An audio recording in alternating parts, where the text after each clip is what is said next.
Hello again from the beginner's code. It's been a long time that I was not uh, doing any videos because since I was very busy with my research. Today we're going to cover a very interesting paper that I came across through doing my research. It's the 6 challenges of near-machine translation. Uh, this paper is done by Philipp Koehn and Rebecca Knowles. Philipp Koehn is a well-known professor. He wrote 2 or 3 books, and Rebecca might be a student during maybe the studies. He had done this research. So let's get dive into this. And okay, so first thing, this paper was written published in 2017, so it is about 3 to 6 years ago. At that time, NLP and language models were not there, but keep in mind that there was processing time that the translation was not good enough. I mean, it is definitely before transformers. So they approaches some challenges in neural machine translation, and what I'm the way to look this paper is that if you are working in a lower source languages like me, I'm working in a lower source languages these days. It's a very good paper and handy start to go deep dive into this side and then just do with these challenges and try to figure out that if these challenges appear in your lower source language or not. Because still the blue score is very low for the lower source languages, like around 10, 12 might be. So this paper addressed some of the challenges, and it's time to this. So in abstract section, there were about 6 challenges that they identified: domain mismatch, amount of training data, rare words, long sentences, word alignment, and beam search. So they cover about these 6 subdomain tasks for the machine translation, and they they, they compare it with the word for the new machine translation and for statistical machine translation, and show the results that what happened when they do some sort of experiments. Right. So what they initially stated in the finding that uh, this is abstract. We will go deep. We will explore more in when we go down further in the paper. First come first about of the domain, which it means that when a set of domain, when a model is trained in a unique domain and then tested it in another domain, the results were not completely good, and what they figure out that they completely sacrifice the accuracy for the sake of frequency. Means that new machine translation will at that time focus on the fluency of the translation rather than the quality of the translation.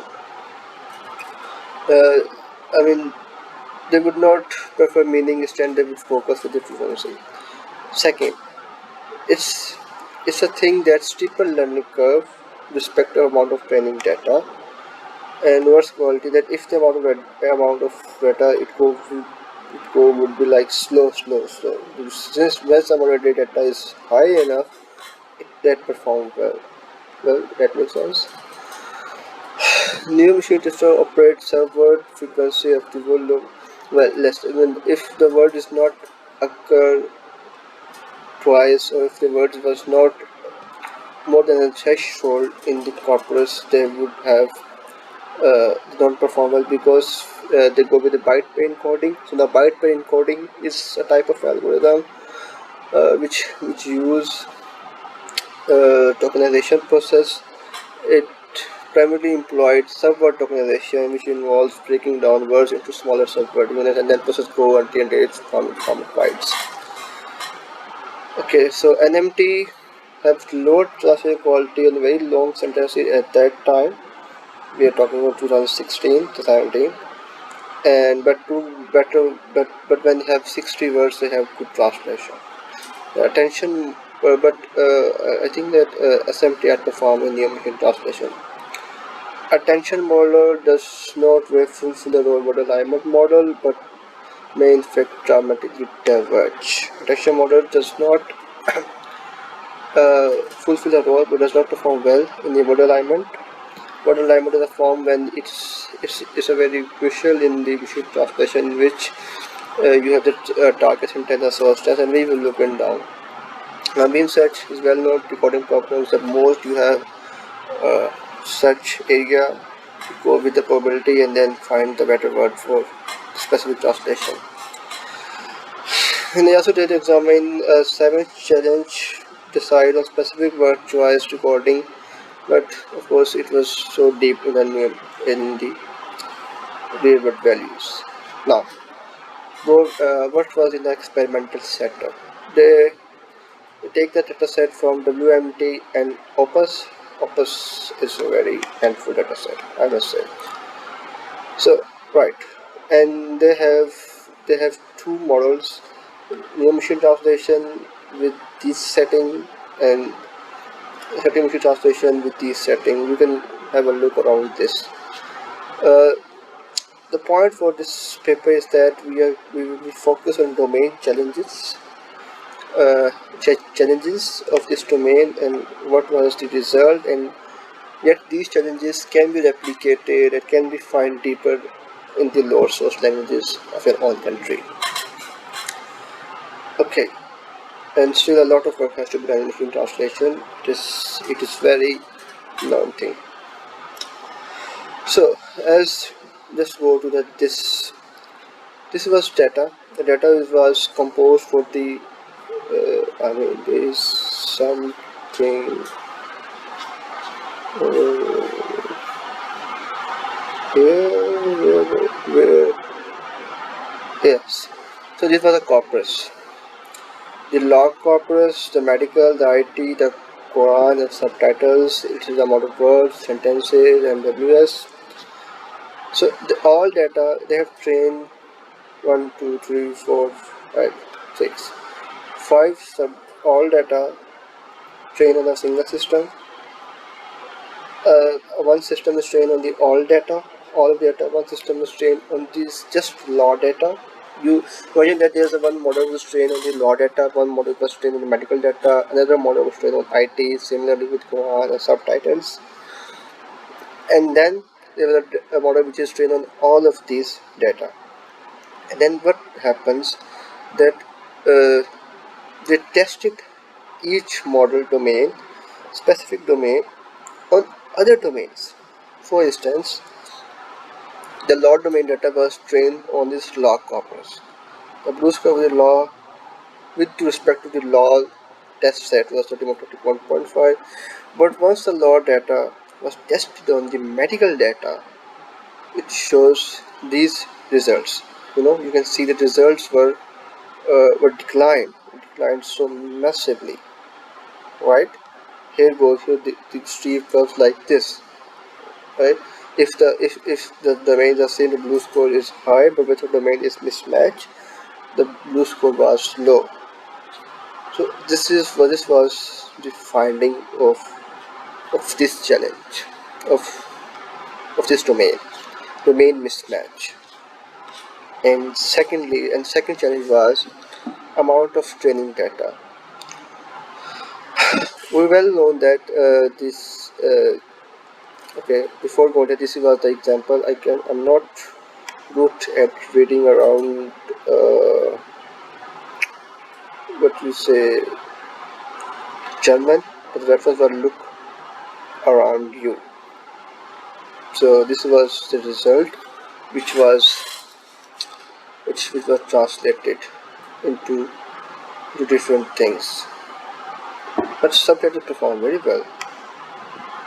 no, or just or not then. Okay, so amount of training data. Okay, so the second challenge is the amount of training data, well known property. As we know, if the amount of training data increase, the model feed well and then perform will do very well. Just focus on this image, this figure. Okay, before we go into that, what did they done?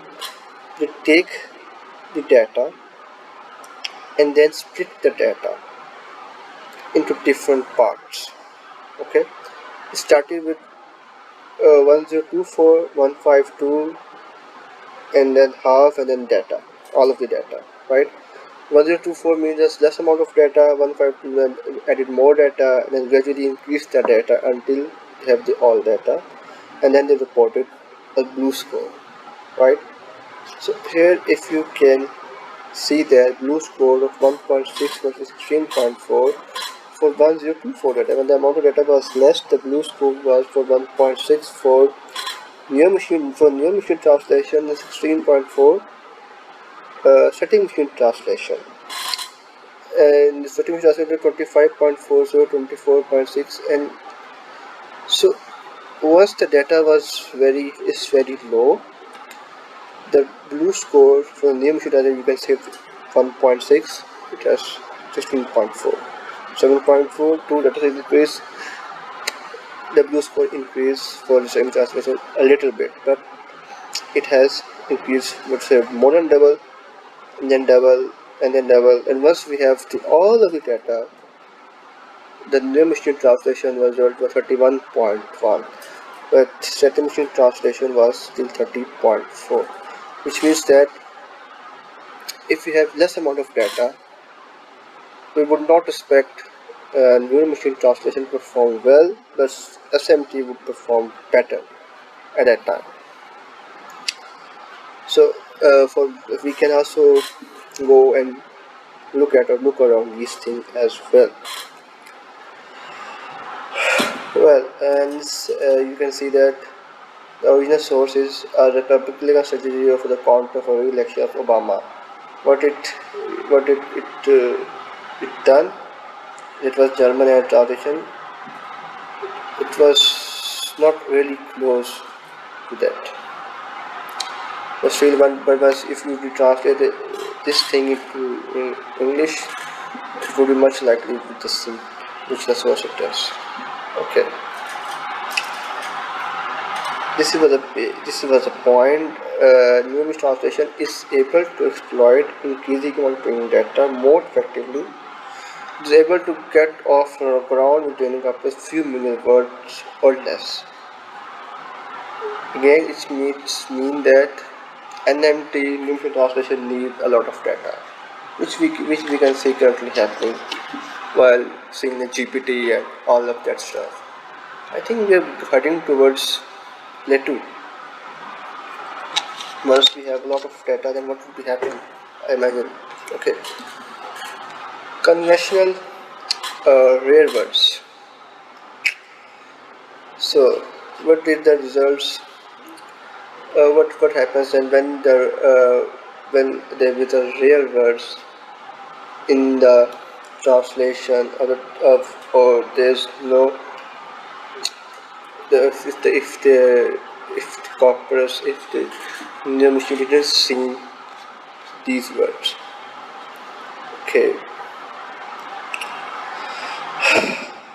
So over here they are showing something precision of the rare words, and the thing that you can see the terms of the deleted words over here. So what does mean with that deleted words? Now while the other portion of the words were deleted. Okay, so it's mean that the words that were not in the actual translation that were omitted by the model in the process of the translation of that word. So they have examined uh, that new machine translation have deleted 3,769 words out of 64379 examined, while SMT system deleted 2,274 words. This means that these were not retained or included in the translated output. So, new machine translation has little more word as compared to statistical machine translation. And over here we can see that this is interesting. Both SMT and MT systems actually have their worst performance on words that were observed single time or training corpus. If the word was just seen a single time, dropping to 42, 48.6 to 52.7, which it means that let's say if the training corpus have the word only table only once in the training corpus and darwaza for Urdu, it would perform very low, and respectively even worse on the unobserved words. Like if the words was not observed, they don't perform very well. The most common category across both name, entity, location, and nouns.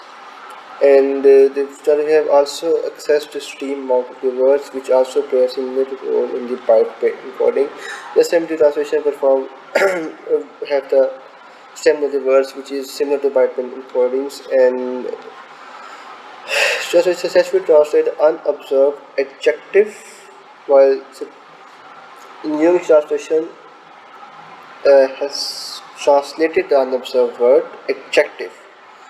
Over here they're figuring out different categories which nouns, words, adverbs, adjectives, which words was translated by which system or not. So these are the examples you can look around over this, and over here we can do long sentences translation. Over at that time, the long sentence translation was a very big challenge at the field of the NLP. Okay, so what is that written? While overall new translation is better than SMT, SMT system outperform new translation on sentence of the 60 and higher. Quality of this one relatively close except for a very long sentence. But what does it mean? It says that SMT outperforms on sentences of length of 60 and higher.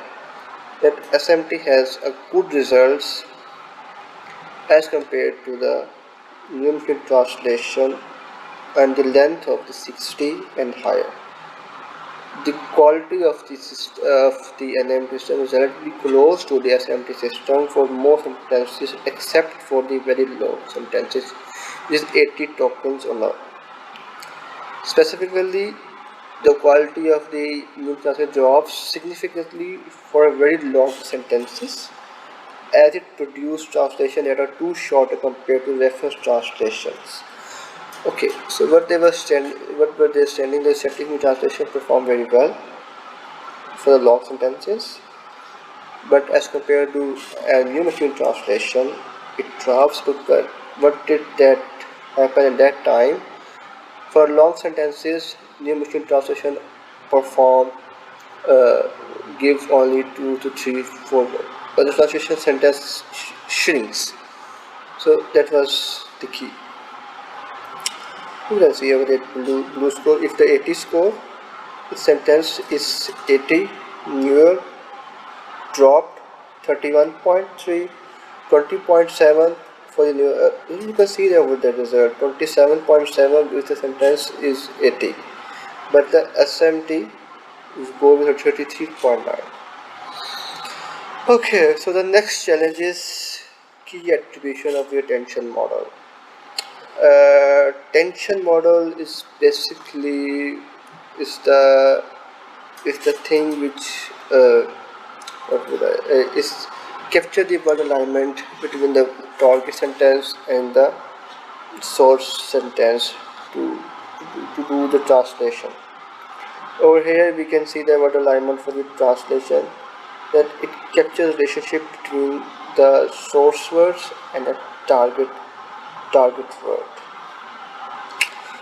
To examine this, they have done the soft vector thing, soft vector secret attention vector, and they can state that the so what was the results of them, that the observation states that in general the word attention states and the word alignments obtained through fast align well with each other for most of the words, which means that attention mechanism of the near machine system successfully capture the alignment pattern between the words and the source tracking language. But on the other hand, this author finds that slightly fuzzy or less accurate around the function words that have been on since.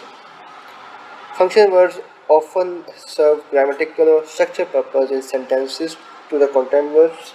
So you can say that hand and sent have been on the same words, it has low attention mechanism as compared to the other ones. See? So you can say have been and sent. For this I have the match score and the language page. You can have a look on that this thing around. So the last challenge was a beam search. Beam search is the approach for the numerical translation model can generate digital translation by considering multiple potential word choices at each step and select the most promising based on their scores. That well, I guess that if you ever have a transformer architecture, at the end of the day, they also do the probability on the given word. So for the whole corpora. Well, so the beam search results were uh,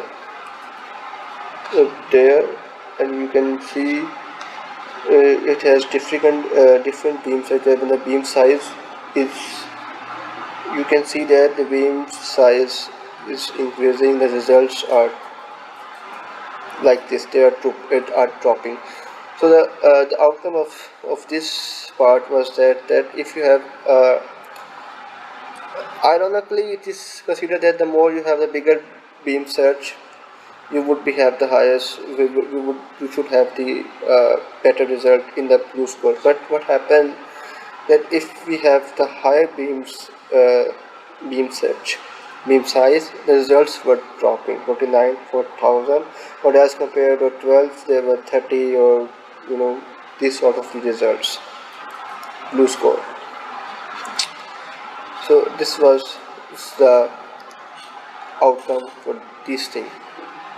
So what I would suggest and what I'm also figuring out to do this task, figure it out at what happened with the top state of the art model with these challenges, and then put some more work to the system and just contribute more to this domain of the numerical translation. I hope you enjoyed this video of me, and thank you. We'll be back with another video of another paper soon.